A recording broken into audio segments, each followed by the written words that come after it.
Assalamualaikum warahmatullahi taala wabarakatuh. Berjumpa lagi kita untuk tajuk bagi CJ Meko yang kedua yang bertajuk Modul 2 Hubungan Insan. Dan insya-Allah saya akan sampaikan dalam masa yang sesuai dan untuk perhatian juga pengetahuan pelajar semua.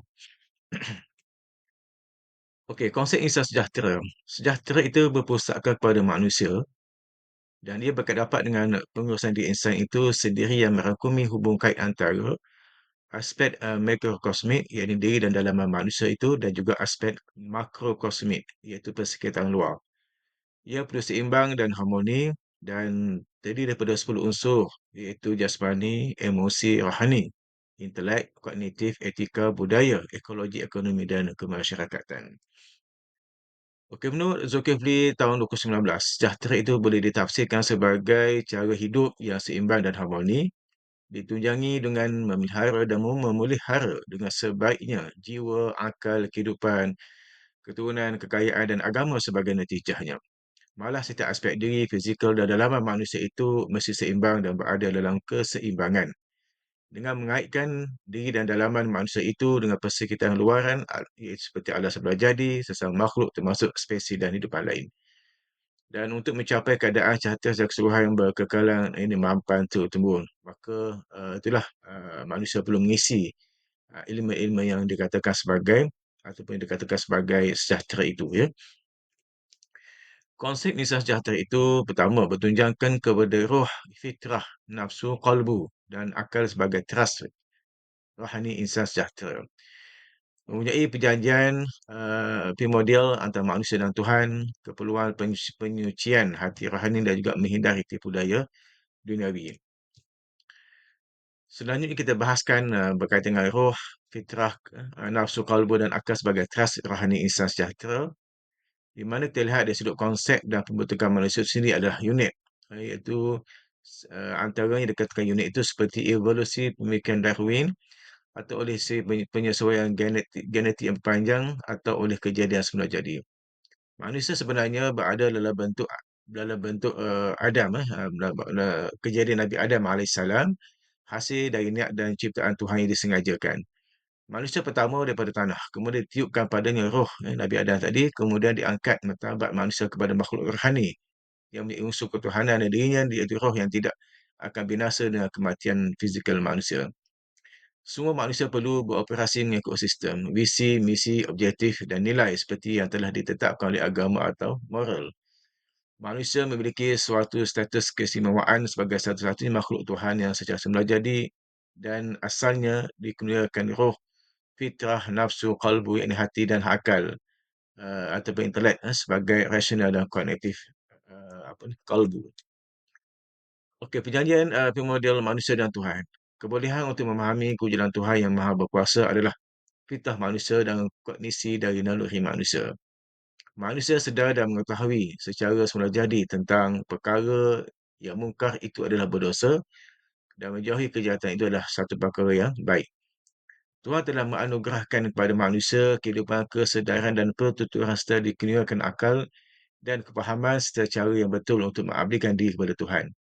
Itu perjanjian manusia dengan Tuhan. Akan datang suatu nanti di mana mereka akan menjawab sejauh mana mereka dapat mematuhi perjanjian asal itu. Inilah satu ingatan Tuhan kepada kita semua. Keperluan penyucian hati rohani insan sejahtera. Rohani itu adalah pusat personaliti manusia. Manusia perlu menjaga hati dan jiwanya agar sentiasa dalam keadaan suci dan sihat. Hati atau kalbu adalah organ dan teras manusia yang paling kritikal untuk insan sejahtera. Menjaga rohani itu boleh menjadi sumber untuk memimpin pribadi manusia. Jika kalbu itu disucikan dan dibersihkan secara teratur dan berjisiat, pasti ia boleh menarik dan menerima cahaya pengetahuan melalui kebersamaan Tuhan, mempunyai kebijaksanaan dan bimbingan hidup. Manusia tidak diciptakan berdosa secara lahir. Contohnya seorang penjenayah mengikut naluri pada asal dan fitrahnya hati manusia memangnya suci. Tetapi dengan adanya konsep baik dan buruk, walaupun fitrah manusia itu baik, tetap dan akan ada manusia yang tergelincir daripada fitrah sebagai manusia.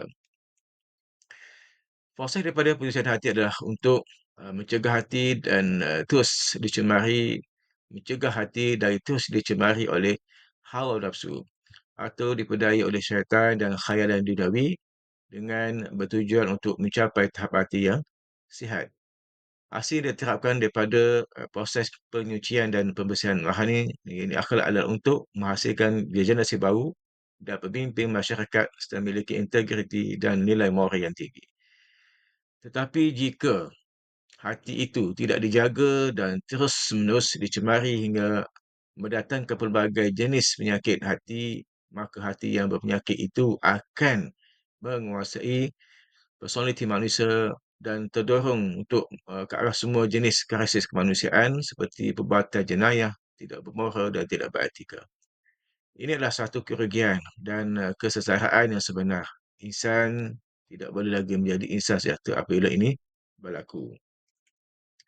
Apabila dipupuk dengan ilmu dan hikmah, hati insan sejahtera akan mendapat inspirasi motivasi kekuatan, memacu manusia ke darjah lebih tinggi, mencapai kejayaan dalam pembangunan dan juga dari sudut kemajuan rohaninya, etika menentang kekufuran dan syirik, rasuah, anarki, kemungkaran, maksiat, kebatilan, nihilisme, etisme, individualisme, pakauman dan sekularisme.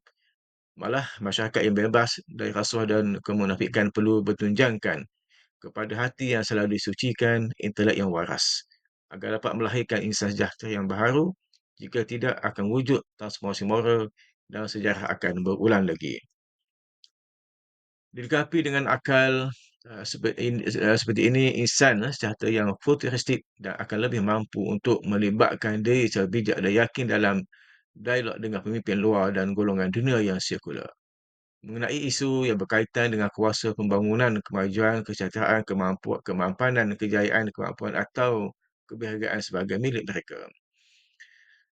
Ini pemahaman dan tafsiran konsep utama insan sejahtera. Dan ini ketara dan ia setara ataupun disebutkan sebagai ketara yang berbeza daripada akhlak humanistik ataupun ateistik sekular. Apabila insan sejahtera mengetahui dan menyedari bahawa syarat dan keadaan hati serta jiwa rohani yang memegang kunci kesejahteraan, maka adalah menjadi kewajipan bagi seorang itu untuk memberi keutamaan kepada penyucian hati supaya bebas daripada penyakit.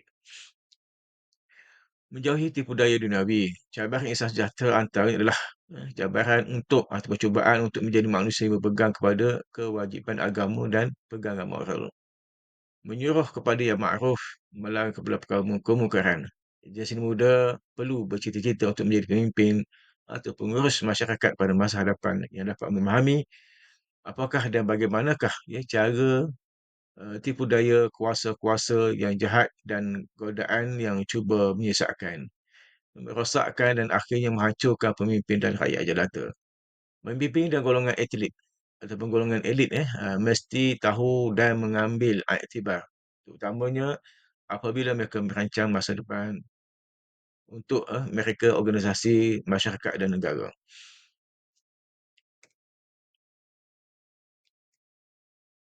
Jadi inilah antara tajuk yang apa ni yang berkaitan dengan insan sejahtera bagi modul 2 pada kali ini. Terima kasih atas perhatian dan kita jumpa lagi insya-Allah.